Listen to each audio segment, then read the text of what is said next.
Hello à toutes, j'espère que vous allez bien. Aujourd'hui on se retrouve pour une nouvelle vidéo spéciale automne. Comme je vous l'ai dit sur Instagram, l'automne c'est ma saison préférée et en faisant un petit sondage, je me suis rendu compte que ce n'était pas du tout votre saison préférée pour la grande majorité d'entre vous, en tout cas pour celles qui ont répondu à mon sondage. Ça m'a donc donné l'idée de vous proposer une vidéo conseil avec 8 conseils pour être chic et rester classe pour l'automne. Je sais que pour beaucoup c'est un moment de l'année où on a énormément de mal à s'habiller, mais je peux vous assurer que l'automne c'est la meilleure saison pour créer les meilleures combinaisons de look. J'espère en tout cas que ces 8 conseils vous plairont pour rester chic et classe durant l'automne. C'est parti. Premier conseil, ayez toujours sur vous votre parapluie les jours de pluie.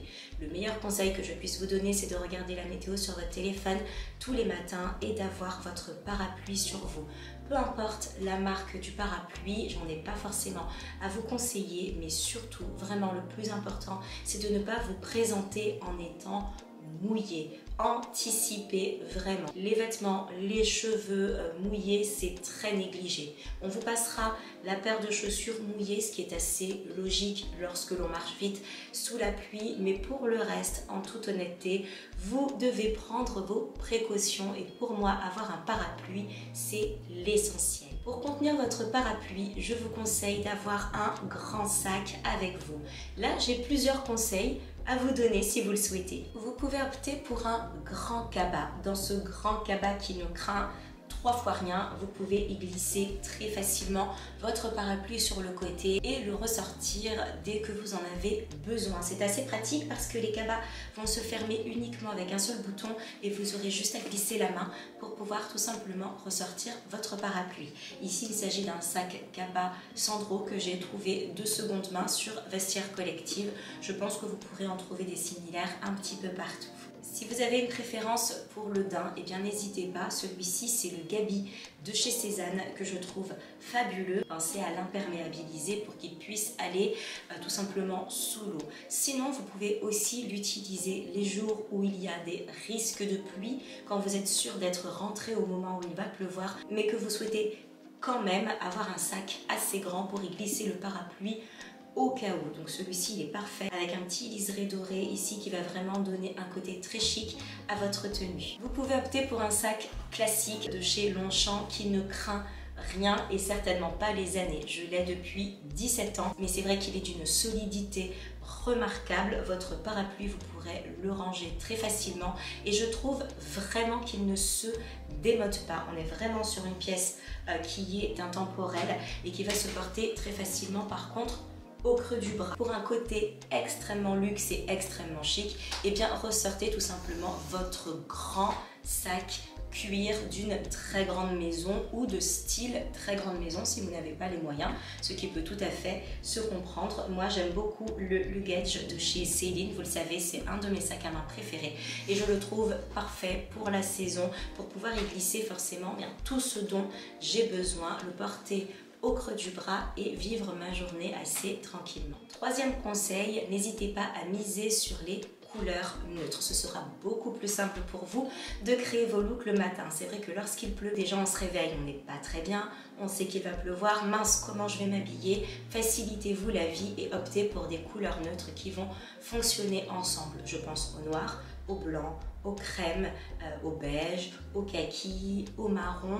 Si vous avez envie de couleurs qui sont nettement plus soutenues, comme le bordeaux par exemple, qui est une excellente couleur très chic, qui se mariera à la perfection avec le bleu marine et le blanc par exemple, eh bien n'hésitez pas à oser le total look si vous avez envie d'une couleur. Ça va rendre votre tenue très chic en un éclair. Peu importe la couleur que vous choisirez, si vous avez vraiment envie d'une couleur très particulière, et bien foncez sur le total look. D'une part, ce sera plus facile pour vous à créer et vous ne vous prendrez pas la tête à vous dire mince, est-ce que mon pull orange par exemple ou mon pull bordeaux, est-ce que je peux le mixer avec mon pantalon noir, avec ma paire de chaussures marron, etc.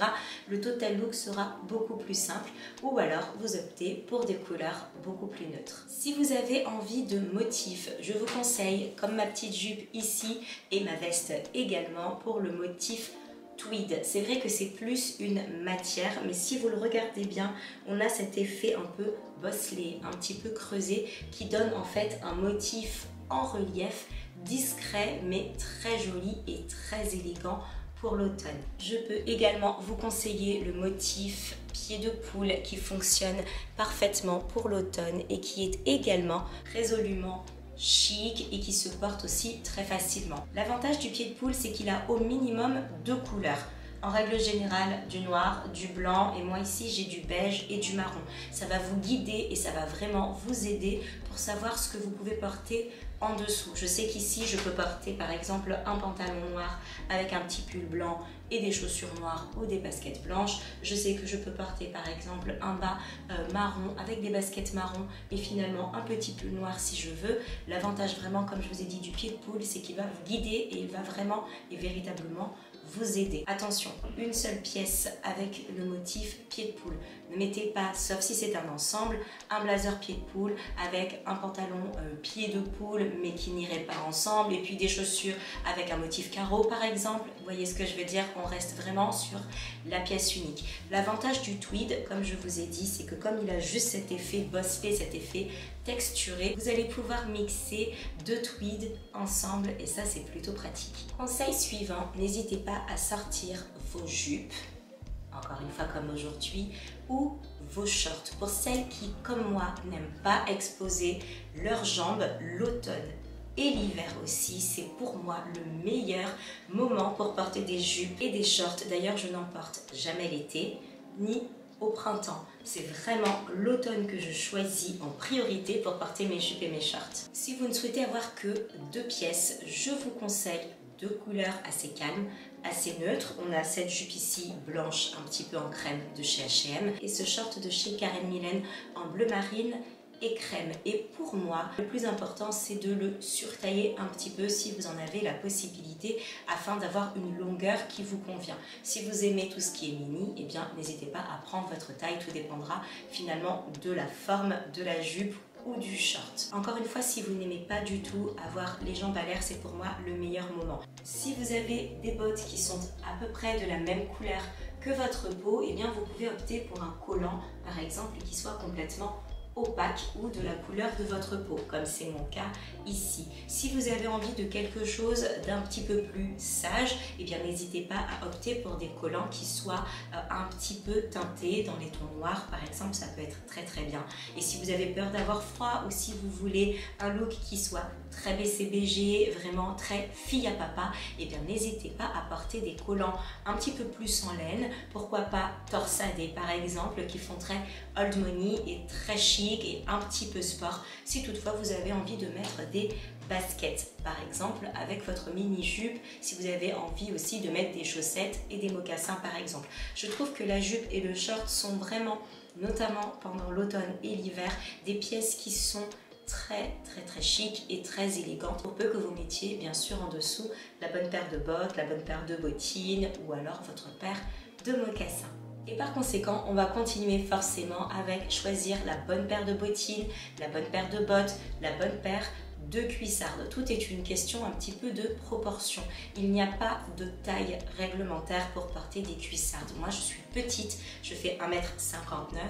60 selon les vidéos et selon mon humeur, mais je suis petite et je ne m'empêche pas de porter des cuissardes ou alors des bottes hautes. Moi ce que j'aime, c'est que ma botte arrive juste en dessous de mon genou ou alors juste au-dessus. C'est vrai que les bottines, je vais les réserver plutôt lorsque j'aurai des pantalons pour avoir juste le bout qui dépasse, ça peut m'arriver. Donc on ne se refuse rien et bien sûr on va venir choisir un côté plat, une cuissarde plate si on n'a pas envie de donner ce côté un petit peu vulgaire à son look, si c'est loin de ce que l'on veut proposer. Donc on n'hésite surtout pas à choisir la paire de bottines, la paire de bottes, la paire de cuissardes dans une couleur neutre, plutôt plate si on a envie de la porter avec quelque chose de court au-dessus, évidemment, ce qui est le cas moi de mes bottes. Maintenant, si vous avez envie de mettre du talon par exemple à votre paire de bottes ou de bottines, et bien n'hésitez pas dans ce cas-là à venir porter une jupe ou une robe qui soit plutôt longue, peut-être même midi pour ne pas avoir froid par exemple, mais pour venir allonger votre silhouette. C'est vrai que si vous êtes petite et que comme moi vous aimez les robes midi ou les jupes midi, alors pour l'automne-hiver, le talon sera bien plus recommandé pour venir élancer la silhouette et non pas pour venir couper votre silhouette par exemple. Autre petit tips que je trouve très charmant pour l'automne et pour l'hiver, c'est le mix du blazer. Ça c'est indémodable, vraiment choisir le bon blazer, le blazer qui vous plaît, dont vous aimez la couleur par exemple, avec différentes textures. Par exemple celui-ci c'est un blazer tweed bleu marine. J'essaye de ne pas vous montrer que du noir, mais vous me connaissez bien évidemment. Je vous recommande le blazer noir, c'est évident, mais c'est vrai qu'on me dit que je porte beaucoup de noir, c'est normal, j'adore m'habiller en noir, mais je vous propose également peut-être une version un petit peu plus kaki clair qui sera aussi très facile à porter, ou une version tout simplement dans les tons un petit peu marron. J'ai l'impression qu'à la caméra on ne rend pas justice au marron, mais je vous l'ai déjà présenté, on est plutôt dans des tons marron, ici dans un ton un petit peu plus kaki. Donc je trouve que le blazer est une excellente idée pour l'automne. Attention, vous allez me dire, Manu, il fait un petit peu froid là où j'habite. Si vous êtes dans une zone où il fait quand même assez chaud, vous avez un automne qui est assez clément, et bien déjà vous avez de la chance, et avec un petit débardeur, un petit top comme ça en dessous, ce sera parfait, ou un petit pull très léger. S'il fait assez froid, je vous conseille de glisser sous votre blazer un col roulé. Je sais que pour beaucoup le col roulé c'est un petit peu compliqué. L'avantage du col roulé c'est que vous en avez plusieurs. Vous pouvez le porter en col cheminé bien plus large qui ne va pas vous serrer le cou, en version col roulé près du cou mais que vous pouvez redescendre encore un petit peu. Il vous suffit de le rouler pour qu'il soit à mi-chemin. Si toutefois ça vous embête et que vous n'avez pas envie d'investir dans de nouveaux cols roulés, ou avec un col semi-montant. Je trouve que le mix blazer col roulé, c'est indéniable pour l'automne, c'est résolument chic. L'avantage en fait de n'avoir qu'une seule couleur comme ça qui va venir monter le long de votre buste et de votre cou